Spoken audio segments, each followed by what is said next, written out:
Karma always comes around. The day I was forced to lose my baby, my husband was busy sharing a hotel bed with my sister. The surgery went wrong.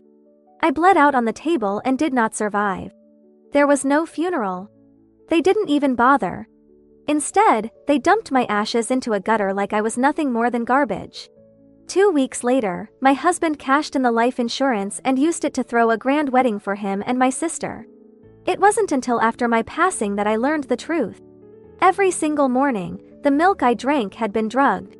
They'd been poisoning me for months, setting me up to lose the baby. But now I'm back. And this time, I'll make them pay for every last breath they stole from me. Chapter 1. Michael, I bet Jenny's in a lot of pain right now. Lily said with a smirk, her eyes fixed on the buzzing phone beside her. She was curled up against my husband, looking completely content as if nothing could disturb their perfect little world. Michael frowned, clearly annoyed by the constant ringing, and without a second thought, he grabbed the phone and turned it off. Today was supposed to be my birthday, a day he'd forgotten completely. But that wasn't the worst of it. Hours earlier, as I doubled over in pain, I called him, begging for help, hoping he'd take me to the hospital. Instead, he brushed me off coldly. Left with no other choice, I had to call an ambulance myself. I never made it to the hospital. As I lay there waiting for help, the pain became unbearable, and everything went dark. I slipped into unconsciousness, never to wake again. I bled out that day. A miscarriage, severe blood loss, and delayed treatment. My life came to an end on my 23rd birthday. Along with me, the child I was carrying, the child who never even had a chance to grow up, also did not survive. And where was my husband? In a hotel room, wrapped in my sister's arms. There was no funeral for me. Instead of mourning, they tossed my ashes into a filthy gutter. 2 weeks later, Michael used the life insurance payout to throw a grand wedding, marrying Lily in the kind of ceremony I could have only dreamed of. That pathetic woman was doomed from the start. Lily sneered. Her only smart move was buying a life insurance policy. Lily, dear, you're the lucky one. My foster mother chimed in, beaming with pride. You finally got what you wanted, marrying Michael. At the wedding, she wore a smile that was so wide, so happy. Thank you, Mom. Lily said, grinning. We couldn't have done it without you. Michael and I will take good care of you from now on. The three of them stood there, united in their happiness, while I watched helpless, heartbroken, and furious. I had no idea my so-called family had planned my demise all along. Later, I learned the truth. Every morning, they slipped drugs into the milk I drank. It wasn't an accident that I lost the baby, it was part of their plan. I still can't believe it. The people I loved, the people I trusted, had conspired against me. Tears burned in my eyes as I realized my entire life had been reduced to a cruel joke for them. But if there's another life, if I get a second chance, there's no way I'll let them get away with it. They will pay in blood. Chapter 2. When I opened my eyes again, I was back in my old bedroom. The same familiar wedding decorations stared back at me from the vanity table. It was the night before my wedding to Michael. I instinctively touched my flat stomach, feeling the emptiness where my child should have been. Don't worry, baby. Mommy's going to make sure they pay for what they did to us. I whispered, my voice trembling with suppressed rage. I blinked back the tears and forced myself to stay calm. Just then, Lily burst into the room, her face lit up with a fake smile. Jenny, according to tradition, the bride can't sleep in the wedding room the night before the ceremony.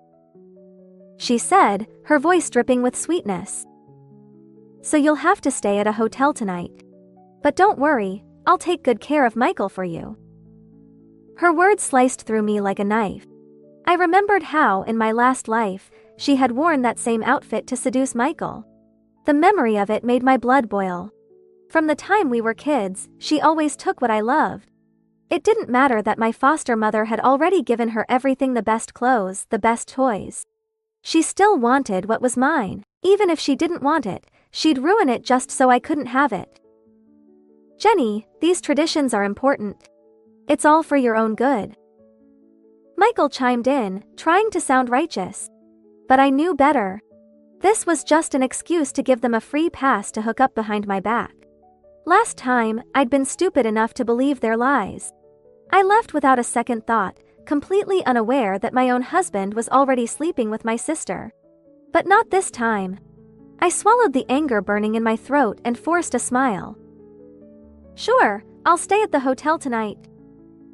Let them think I was still the same gullible girl. I'd give them all the space they needed to play out their little affair. After all, if fate had given me a second chance, I wasn't about to waste it. Before leaving, I made sure to leave a little surprise behind.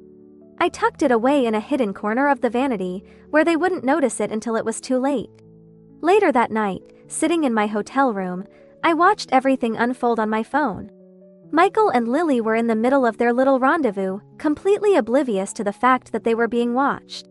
But I wasn't the only one watching. I'd made a quick call earlier, reporting some suspicious activity in a certain apartment. Just as things were heating up, the door burst open and several officers stormed the room. The look on their faces was priceless. Chapter 3. The scene was beyond awkward. Michael and Lily, still tangled in the sheets, had no time to react before the police barged in and slapped handcuffs on them. When questioned, they stuttered and stumbled over their words, too embarrassed to give any real explanation. And if that wasn't bad enough, the wedding photo of me and Michael hanging on the wall said it all. The police officer took one glance at it and then at Lily, a woman who clearly wasn't the bride.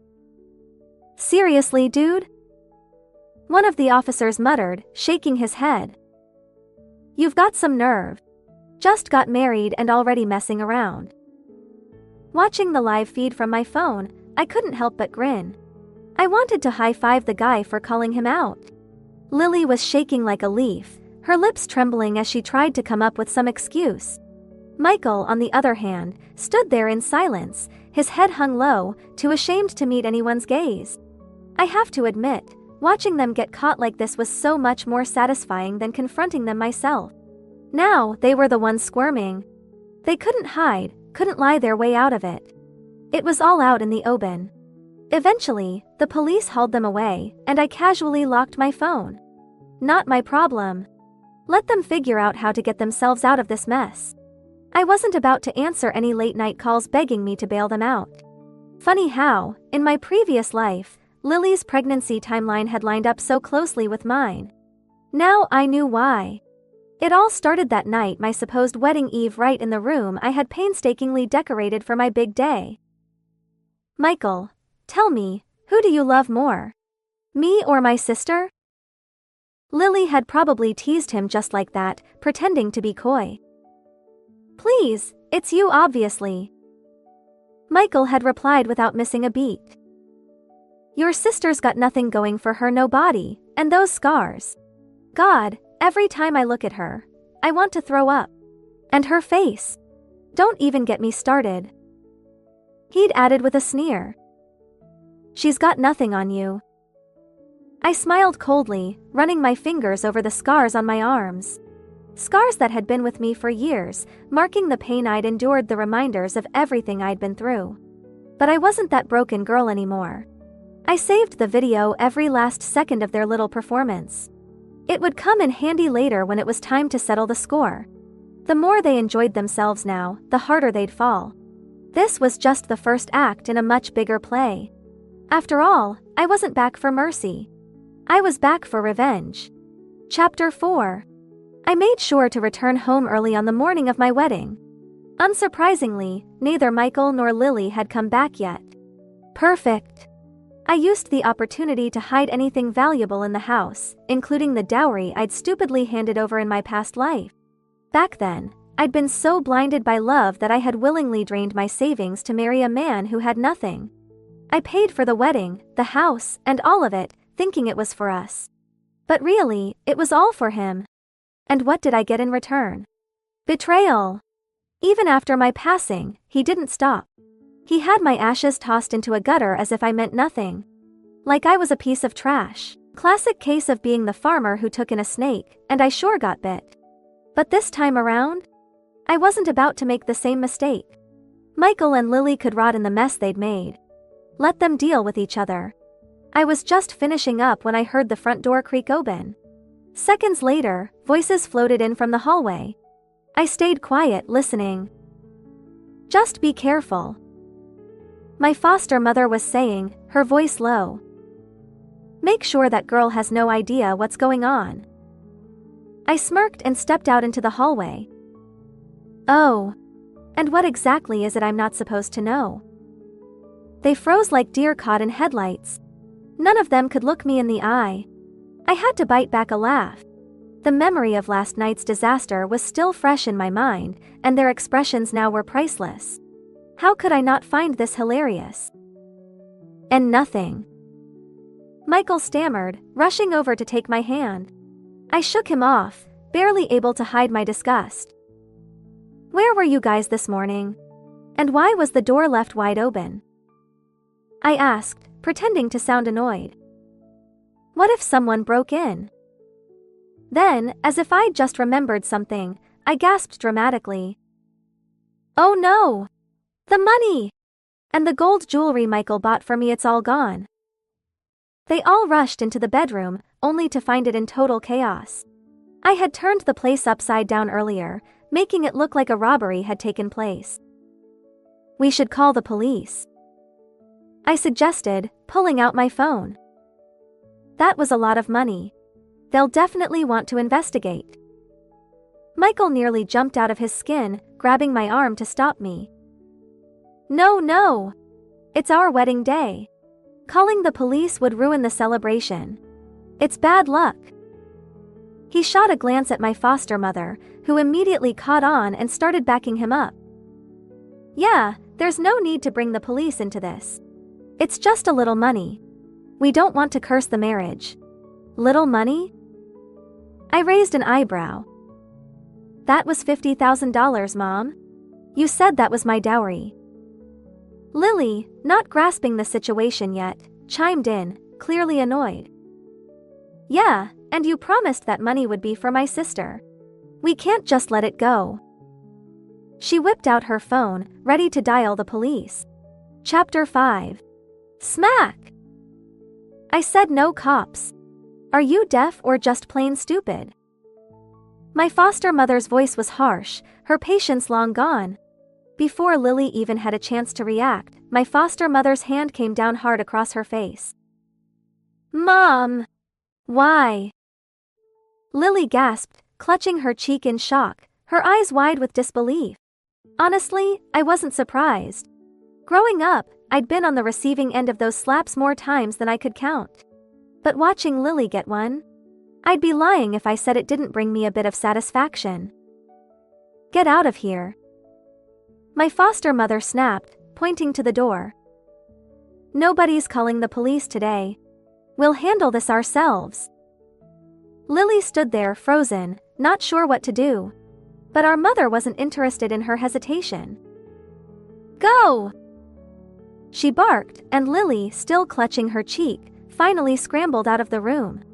Then, just like that, my foster mother turned to me, her voice suddenly soft and soothing. There. She cooed, trying to calm me down. I could see the fear in her eyes though. She wasn't worried about me or the missing money, she was terrified that if the cops showed up, they might figure out what had really gone down last night. She needed this whole thing to stay buried. Perfect. I'd let her think she was in control. Meanwhile, I was taking back what was mine. In my previous life, she used guilt like a weapon, squeezing every last cent out of me.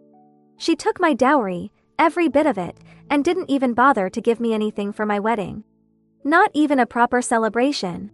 Just a cheap, half-hearted meal for the four of us, and I was the one who footed the bill.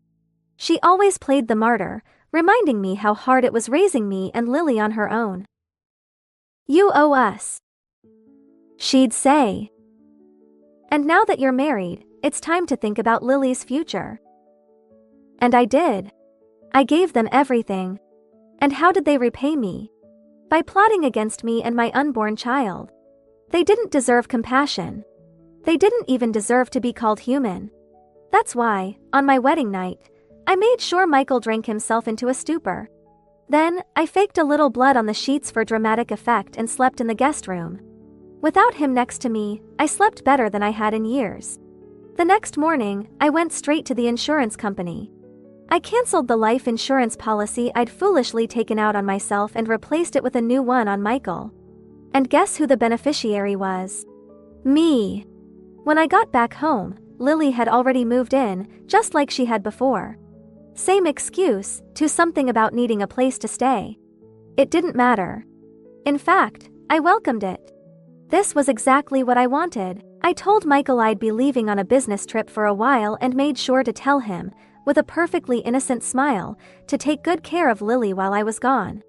Not that he needed the encouragement, he would have taken care of her whether I asked him to or not. I was giving them all the time and space they needed. Just the two of them, alone in the house.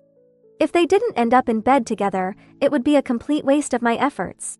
And when I got back, well, that's when the real fun would start. Chapter 6. One evening at dinner, Lily dropped a bombshell. "I'm pregnant," she announced, her voice dripping with smug satisfaction as she placed the pregnancy test results on the table. My foster mother's face lit up immediately. She didn't waste a second before piling Lily's plate with food. "Eat more, Lily.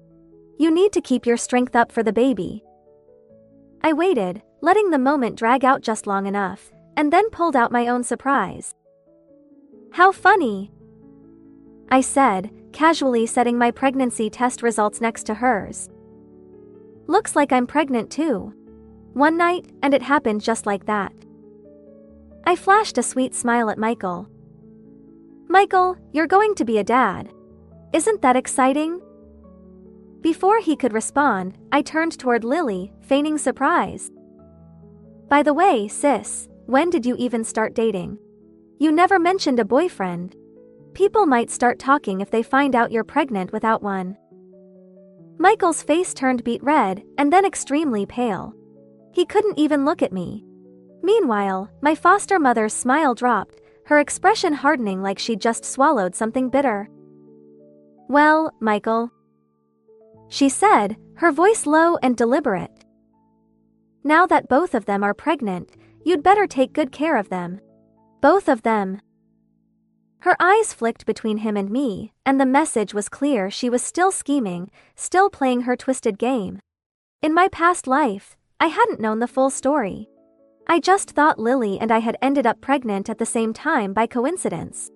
I didn't realize until much later that the child she was carrying was Michael's. But this time, I was going to make sure she felt every ounce of pain she'd caused me. "Sweetheart," Michael interrupted, his voice shaky. "I made you some warm milk. Don't forget to drink it before you leave for work, okay?" I glanced down at the glass. The milk. The same milk that, in my past life, had caused my miscarriage. I never liked milk, but my foster mother had insisted. "It's good for the baby," she'd said, forcing me to drink it every morning. But now I knew better. Yesterday, I'd seen her pull Michael aside, whispering frantically in the guest room. She must have given him the drugs, the same ones they'd used on me before. They'd seen the insurance policy I'd accidentally left in the drawer. They thought they were being clever, planning to get rid of me again and cash in on the payout. But not this time. While Michael was busy in the kitchen, I swapped the glasses, pouring Lily's milk into mine and taking hers for myself. "I already drank the milk," I called out as I grabbed my bag. "I'm in a rush, so I'll grab breakfast on the way to work." I walked out the door, making a beeline for a nearby cafe. I bought myself a fresh breakfast and some real milk, but all I could think about was Lily sipping down her glass at home. Soon enough, she'd start feeling the effects. And when she did, she'd realize that betrayal comes at a cost. Chapter 7. "Jenny, you've got to come to the hospital. Something's happened to Lily." Michael's voice was frantic, but I wasn't exactly caught off guard. I already knew what had happened. The camera in the living room had captured everything. Just a few hours ago, Michael had been reassuring her, all confident and cocky. "It's fine. You're only a few weeks along. Nothing's going to happen." Famous last words. It wasn't long before Lily started bleeding profusely. The blood-soaked clothes were bright red and terrifying. She collapsed, convulsing on the floor, her face turning a sickly shade of white. Michael freaked out and didn't even bother to put on his pants before he called 911. "What happened?" I asked, feigning concern as I stood outside the operating room. "She was perfectly fine this morning. How did it get this bad so fast? She just started bleeding. So much blood." Michael's voice trembled, his eyes glued to his hands, still stained with Lily's blood.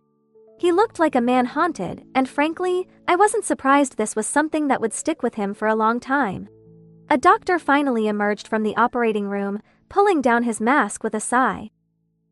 "We managed to save her, but the baby didn't make it. And I'm afraid she won't be able to have children in the future." Michael's knees gave out.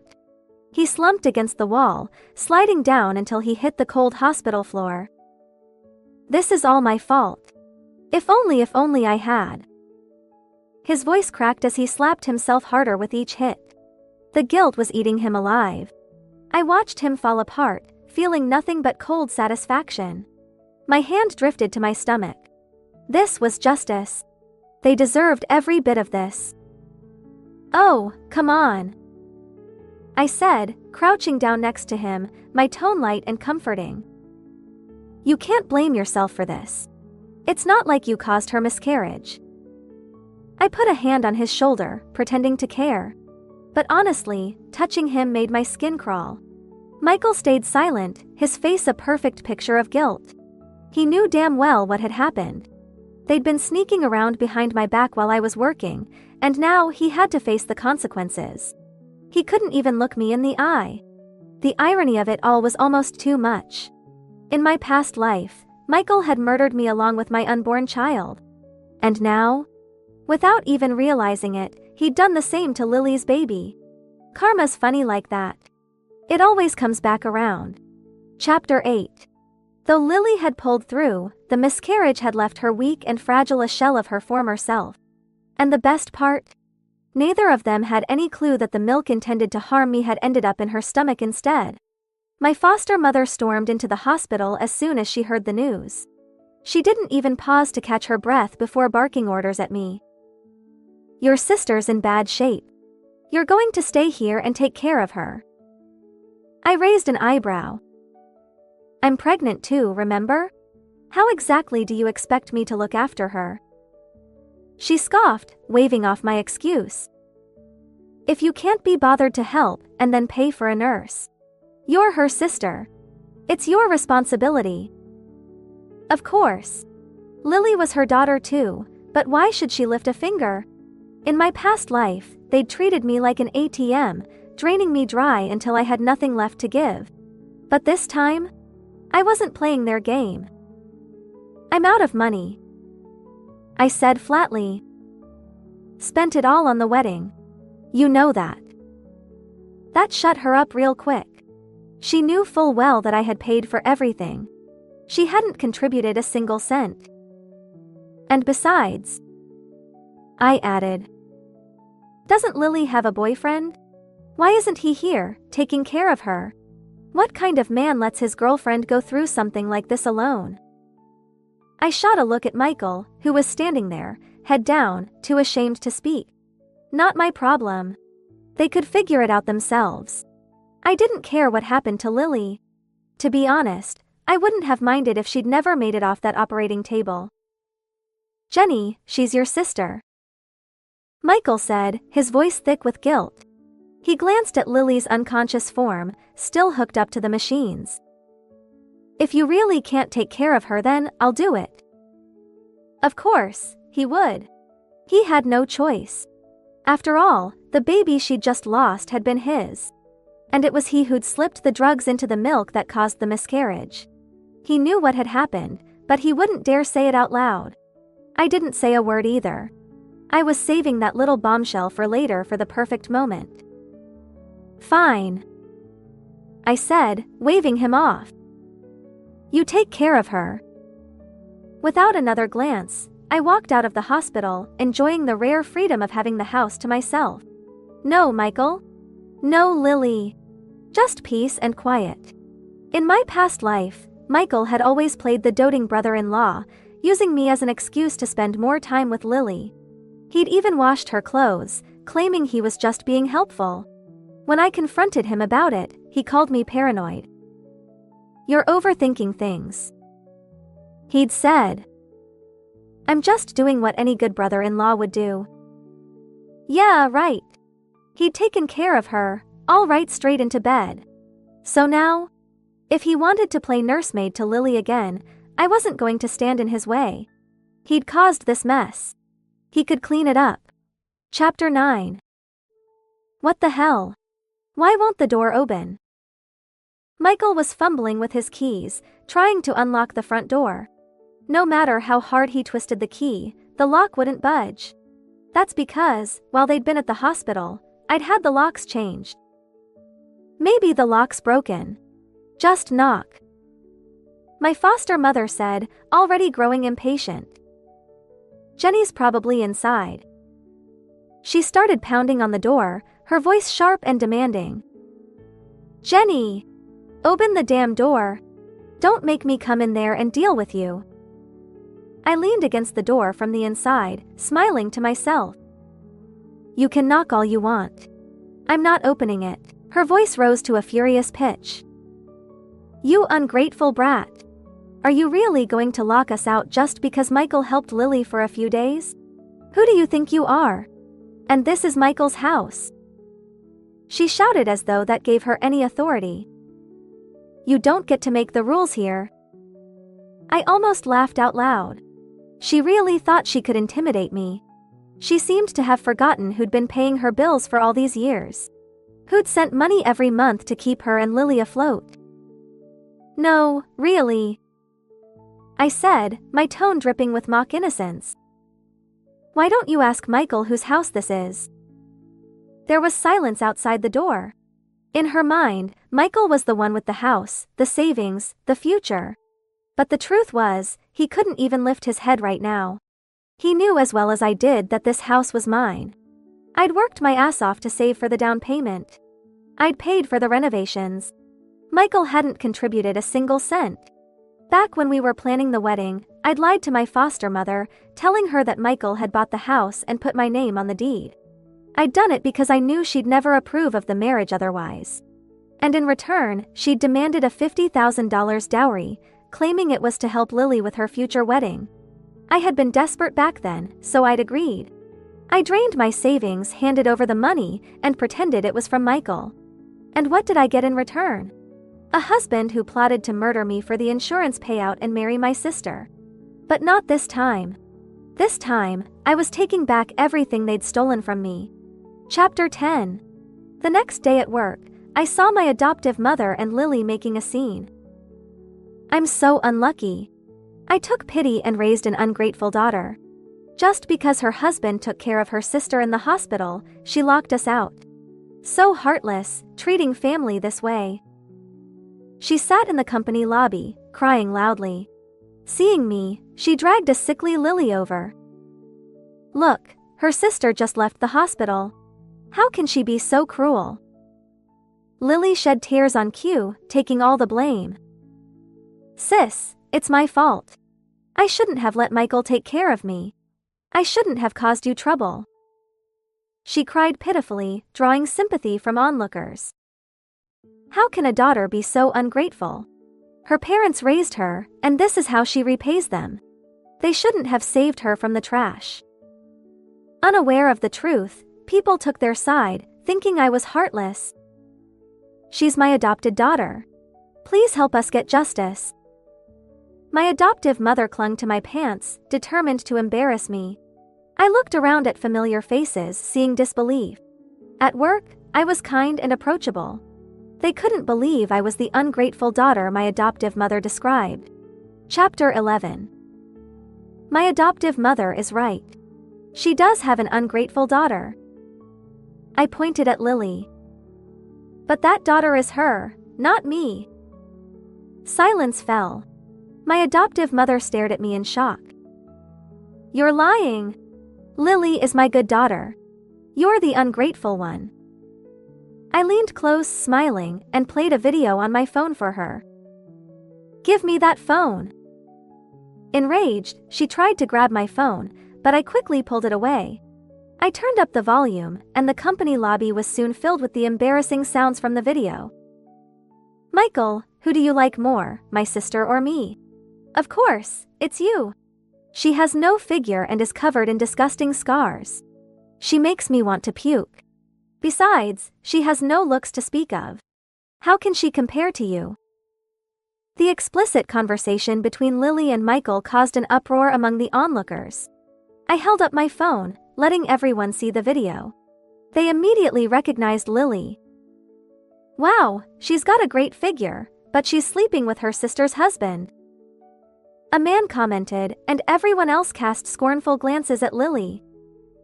"Stop looking. You can't watch this." Lily snapped out of her shock and rushed to grab my phone, but it was too late. Everyone had seen enough. "Adoptive mother, you should see this clearly. The ungrateful daughter is Lily, not me. I let her stay in my house, and she repaid me by seducing my husband. She even got pregnant by him. Now, she thinks I'm being petty. Does she deserve any sympathy?" My adoptive mother was stunned, realizing I knew everything. But it wasn't over. I wouldn't let them off so easily. Chapter 12.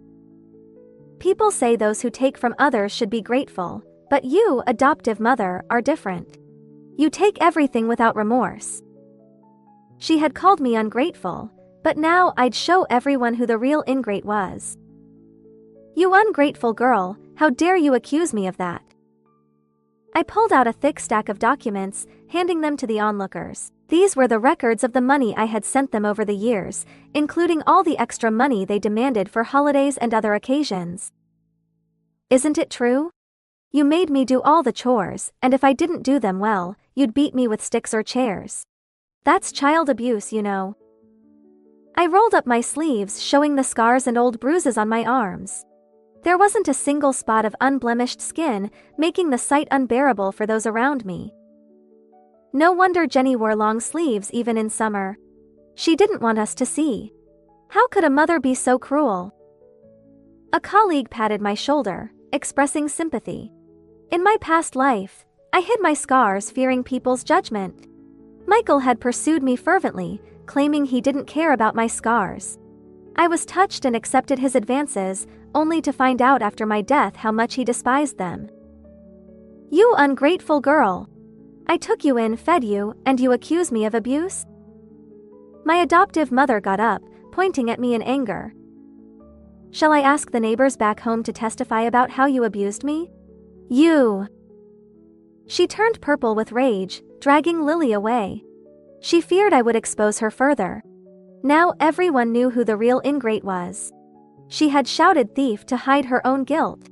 Since she had caused a scene at my workplace, I'd send her a gift at her hospital. An eye for an eye. Chapter 13. Not long after, good news came from the hospital. My adoptive mother had been fired. I had sent an anonymous letter to the hospital, reporting her for stealing prescription drugs, specifically mifepristone. This drug wasn't available in pharmacies, only in hospitals. She had stolen it to mix into my milk, causing my miscarriage. Their plan was for Michael to divorce me and marry Lily after my miscarriage. Since a man couldn't file for divorce during his wife's pregnancy, they came up with this vile plan. But they didn't know that Lily had drunk the drugged milk instead. The three of them had conspired together, but their plan backfired. "Jenny, we were wrong. Please, in the name of the 20 years I raised you, let us stay." Homeless, my adoptive mother and Lily came to my door pleading. They could work to support themselves, but they chose to leech off me. Lily, who had dropped out of high school, never worked, spending her days on her phone and nights out with shady people. She only behaved when she moved in with me, having no friends in the area. Then she set her sights on my husband, using her looks to seduce him. Now, because of him, she could never have children. It served her right. Sorry, I'm petty and unforgiving. I can't overlook your misdeeds. Go find Michael. Maybe he'll take you in. Hearing this, my adoptive mother dropped her act and started banging on my door. Ungrateful girl, don't go too far. Was this too far? If she thought this was too far, I'd show her what going too far really meant. I called the police, reporting them for disturbing the peace and damaging my property. Within 3 minutes, the police arrived and removed them. The response time was impressively quick. Chapter 14. Ever since I locked them out, Michael had been bombarding me with messages and calls. At first, he angrily accused me of being petty and jealous of his care for Lily. He claimed he was helping Lily for my sake. When I ignored him, he switched to begging for forgiveness. Jenny, I'm sorry. It was Lily who seduced me. I'm sorry. I promise I'll never make the same mistake again. Please forgive me. I saved his messages for future use. Michael likely realized their affair was exposed and was now desperate for my forgiveness. At first, he waited outside my office every morning. I informed the security guards about the situation. The guards, feeling sorry for me, chased him away each time he appeared. When he stopped coming to my office, he started waiting outside my home, hoping I would give him another chance. Seeing him on the doorbell camera, I chose to stay at a hotel rather than deal with him. A man like Michael, who could harm his own child, didn't deserve another chance. I quickly prepared the divorce papers and gathered evidence of his infidelity. Jenny, are you forgiving me? I knew you still loved me. Love you? Never. I called him, suppressing my urge to tear him apart. He was shameless. I must have been blind in my past life to choose him. Come home tomorrow. We need to talk. He eagerly agreed, thinking I couldn't let him go. Little did he know, he was in for a surprise. Chapter 15. Jenny, I missed you. These flowers are for you. Michael greeted me with a smile, holding a bouquet of red roses. This was the first time he had ever bought me flowers. Even during our courtship, he never bought me any. I paid for the wedding flowers myself. Now, trying to win me over, he bought flowers. I stepped back, looking at him coldly. Sign the papers on the table and get out. I never want to see you again. Papers? Seeing my cold attitude, Michael looked confused. But when he saw the divorce papers, his face darkened. Jenny, do we really need to divorce? I made a mistake, but all men do. Can't you give me another chance? Besides, you're pregnant with my child. Who would want you with a kid? Michael's expression twisted, revealing his true nature. He couldn't hide his anger anymore. Who I marry is none of your concern. A man like you doesn't deserve a second chance. In my past life, he killed me and my child, scattering our ashes in a drainage ditch. He didn't deserve forgiveness, and I didn't believe he would change. You want me to leave with nothing? No way. If I can't be happy, neither can you. You forced me to this. Michael stepped closer, his eyes filled with malice. You couldn't control yourself, and you blame me? My words enraged him. He grabbed my neck, pinning me to the ground. Even in this new life, he wanted to kill me. Such scum didn't deserve forgiveness. Help! I screamed for help, and soon neighbors rushed in, pulling him off me. I had left the door open, anticipating such a situation. It was a weekend, so most neighbors were home and could help quickly. Michael was taken away by the police for assault. Before he left, I handed the police the remaining drugs he had hidden, explaining the situation. Seeing his shocked face, I gave him a small, satisfied smile. Such scum deserved to face the consequences of his actions. Chapter 16. Despite being arrested, Michael refused to divorce, claiming he cared for the child. He played the emotional card, but I wasn't really pregnant. I filed for divorce in court, submitting evidence of his infidelity. When Michael learned I wasn't pregnant, he was stunned. It was just a delayed period. The doctor made a mistake. I laughed, while his face darkened. He had lost his last chance to turn things around. The court ruled in my favor, and he lost everything. On the day of the divorce, Michael was brought to the courthouse in handcuffs.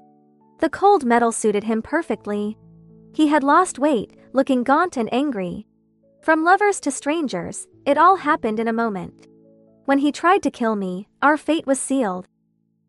"Michael, you'll marry me after the divorce, right?"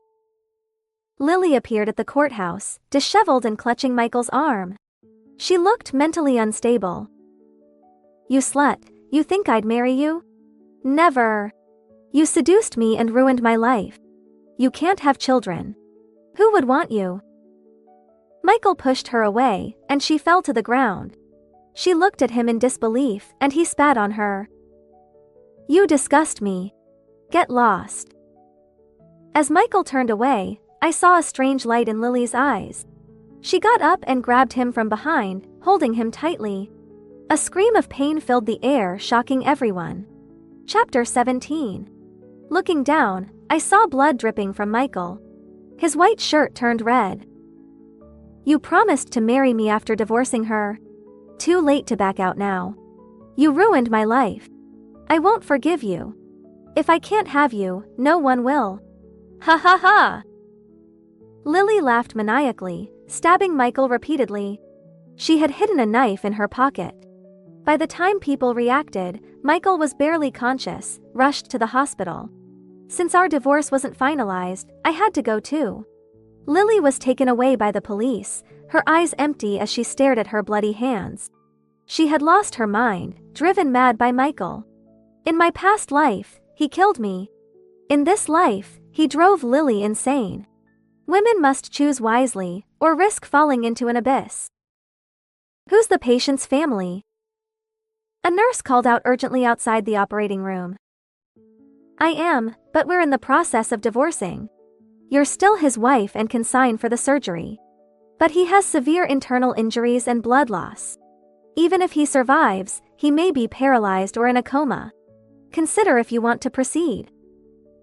Without hesitation, I signed the consent form. Chapter 18. But I signed to refuse treatment. This was a rare opportunity. Why waste resources on scum like him? Better to give him a quick death, preventing further harm. After signing, I contacted the crematorium to take his body. The same day, they cremated him, and I scattered his ashes in the same drainage ditch where he had thrown mine.